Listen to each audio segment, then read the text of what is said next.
People sexually abused as children by Church of England clergy are criticising the close links between the company dealing with their compensation claims and the church. The insurer Ecclesiastical, which has advised the church to settle many compensation claims, has had a string of senior members of the clergy on the board of directors. Well, we can speak now to Martin Bashir, the BBC's religious affairs correspondent. Explain more about the background to this, Martin. It's a miserable milestone this week in the history of child sexual abuse and the church. We're today talking about the Church of England. On Wednesday, the German church published a report into abuse of choir boys at the Regensburger Deutschsprache School. And next week, the Catholic Church's most senior official, Cardinal George Pell, will appear in a court proceeding in Melbourne. So, a tough week. This particular story concerns the way an individual was treated after he disclosed and it was verified that he had been the victim, the subject of abuse. And the case really concerns what happens when an individual who trusted the church, trusted the pastoral leaders of the church, ends up being abused and then makes a disclosure to the church. What actually happens? Well, the church has a pastoral responsibility to that individual, the ongoing care, if you like, of that individual. And in this case, the individual concerned, who you'll see in my piece in a moment, didn't want to break away from the church. At the same time, the church's insurer is involved in discussions of a legal nature, for example, about compensation. And it's the clash of those two forces that are brought out in this particular story. OK, well, let's see your report right now. I think, like many survivors and victims, I've struggled through life, I've limped through life. The wounds in me are not obvious, but I'm bipolar. I've had long-term mental health illness. I was a school failure. Gilo reflects on a life disfigured by sexual abuse. It was here in this church in the City of London where a young Gilo was first abused in the 1970s. As an adult, he tried to tell senior members of the church on at least 20 occasions. The church finally acknowledged his experience 2 years ago. But instead of emphasising pastoral support, they instructed the church's insurer to negotiate compensation. I think because of the relationship that the church has with the insurers, the pastoral response is so fused with the legal response, so it's really effectively led by insurers. But the Church of England doesn't legally own the insurer, so it's perfectly fine, presumably, for an insurer to give advice. I think when that insurer has got such significant presence of senior clerics on its board across the years, then you're into an area of moral responsibility. Ecclesiastical Insurance Group is the firm that advised the church to settle Gilo's case. But it has historical links with the church, founded by bishops and with senior clergy on its board to this day. That, say abuse victims, creates a clear conflict of interest. Their view was supported by this man, Ian Elliott, an internationally respected expert in child safeguarding who produced a report on Gilo's case for the Church of England. The advice that I identified in the report directly conflicted with those pastoral responsibilities, and I highlighted that. So are you saying there's a tension between the way clergy may want to respond pastorally towards someone making these allegations and the approach that's advocated by the insurance company? On this particular occasion, absolutely in saying that. John Titchener is Group Compliance Director of Ecclesiastical Insurance Group. Can you understand why a victim of sexual abuse who might be in litigation with the Church of England would be concerned that a senior member of the church was sitting on the board of the insurance company? Well, our job as an insurer is to handle claims in accordance with our regulatory duties and responsibilities. I understand that, but I'm asking you if you understand the concern that victims of abuse might have when they hear that members of the board of Ecclesiastical are also senior members of the Church of England? Well, we have one member of clergy on our board of 11, and non-executive directors do not involve themselves in the operational detail of how the business is run. But the composition of Ecclesiastical's board is not the most damning aspect of the report. Ian Elliott says that when the church eventually acknowledged Gilow's suffering, it was quickly advised to stop talking to him. Clearly unacceptable. And I said that. Clearly unacceptable. That's not, that direction or that advice is not compliant with a compassionate pastoral response, which is the stated policy of the church. It's not a secular organisation, it's a church. The church exists on foundational principles. So you're saying the church's focus should be principally driven by its pastoral responsibilities. Absolutely. And not by its legal advice? Absolutely. Without not just the Church of England, but any church. John Titchener of Ecclesiastical Insurance. Why did Ecclesiastical Insurance advise the bishop handling this case to cut off all communications with the victim? Well, you're quoting from the Elliott Review. We were not asked to participate in the Elliott Review. And had we been asked, we would have provided the information that we have. The Bishop of Bath and Wells, Peter Hancock, is now the most senior clergyman responsible for safeguarding issues and strongly disagrees with the church's insurer. Would it surprise you to learn that Ecclesiastical Insurance Group rejects the findings of the Elliott Review? I'd want to take an entirely different position to that. The Archbishop very clearly and in a very determined way accepted all those recommendations, and one of my roles as the lead bishop for safeguarding is to make sure that those recommendations are monitored and evaluated and, more importantly, acted upon. Another place, another time, the same complaint.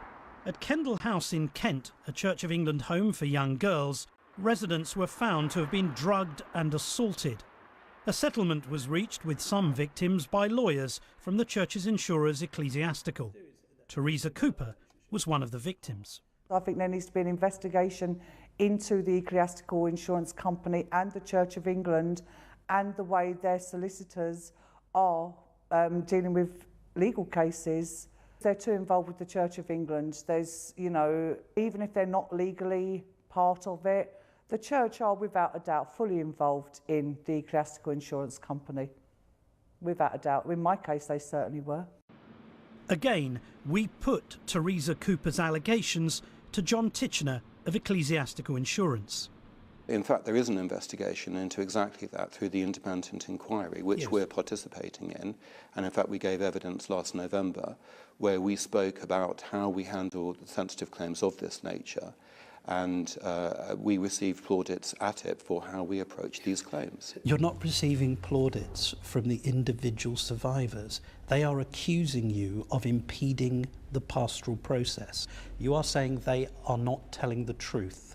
Well, no, as I say, the report is based on factual inaccuracies. And we have been absolutely clear before and after that pastoral care and counselling can and should continue in parallel with an insurance claim.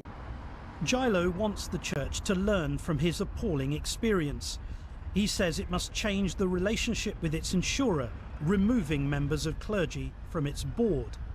But any such change will now come too late for him.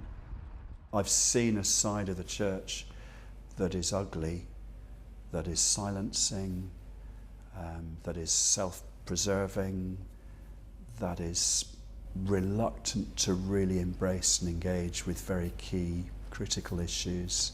I don't have much faith in the church, that's for sure.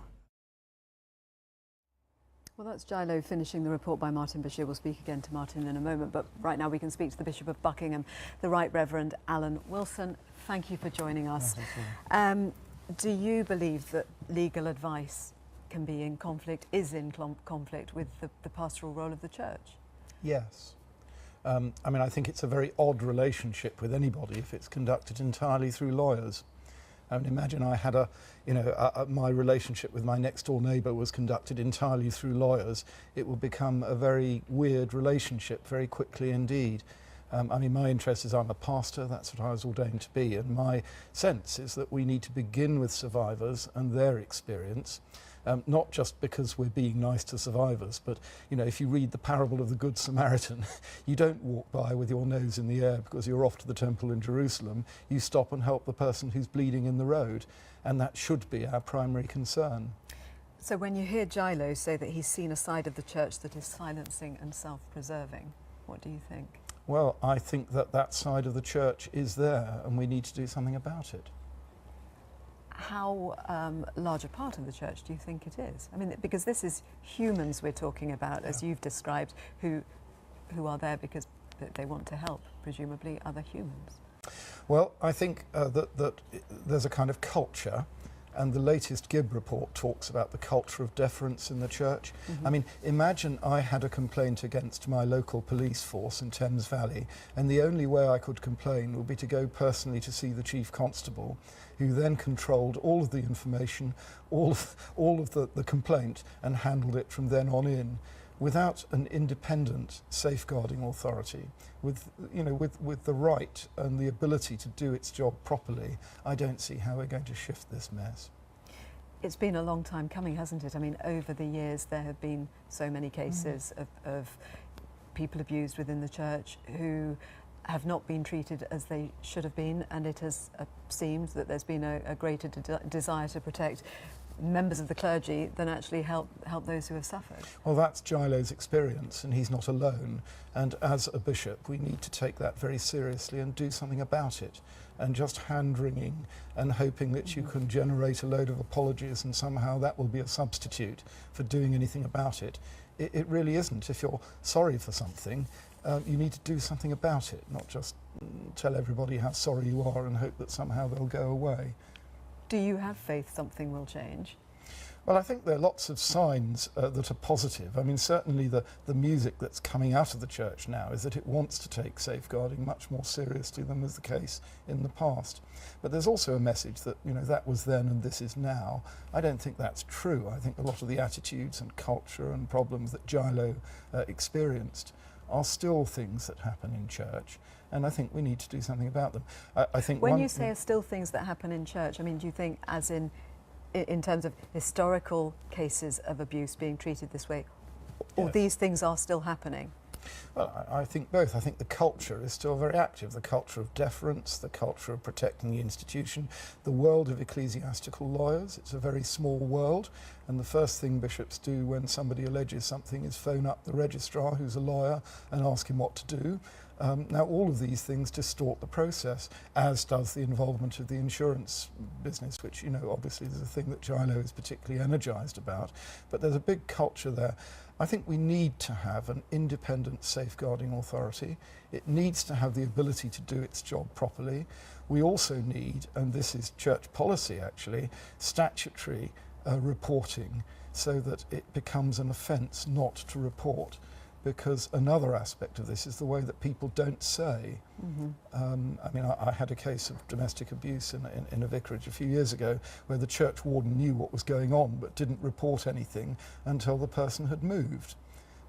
Now we've got to tackle that problem and get people to report when they know there's something anomalous going on so that something can be done about it.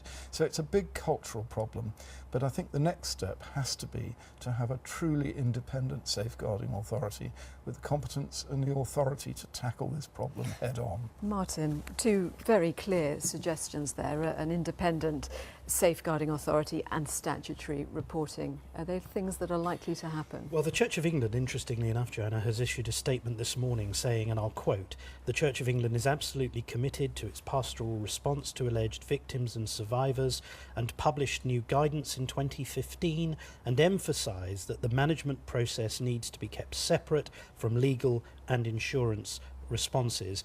The statement goes on to say the pastoral needs of survivors must never be neglected. I think it has to be conceded that the Church of England has changed the way it manages these incidents of disclosure. There is now a bishop who is the head of safeguarding, the Bishop of Bath and Wells, Peter Hancock.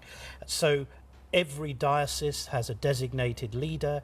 Every member of the clergy is trained in safeguarding issues. So there has been a revolutionary change.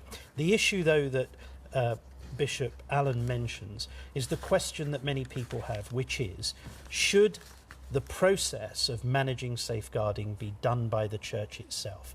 Bishop Allen says no, so does Gilo. A question that was put to me by somebody recently was this: if a member of Kensington and Chelsea Council was found also to be a non-executive director on a cladding company, would people feel that that was a conflict of interest? And that's a very stark and dramatic parallel. And I think the answer is people would object to that. Martin Bashir, Bishop Allen, thank you both very much.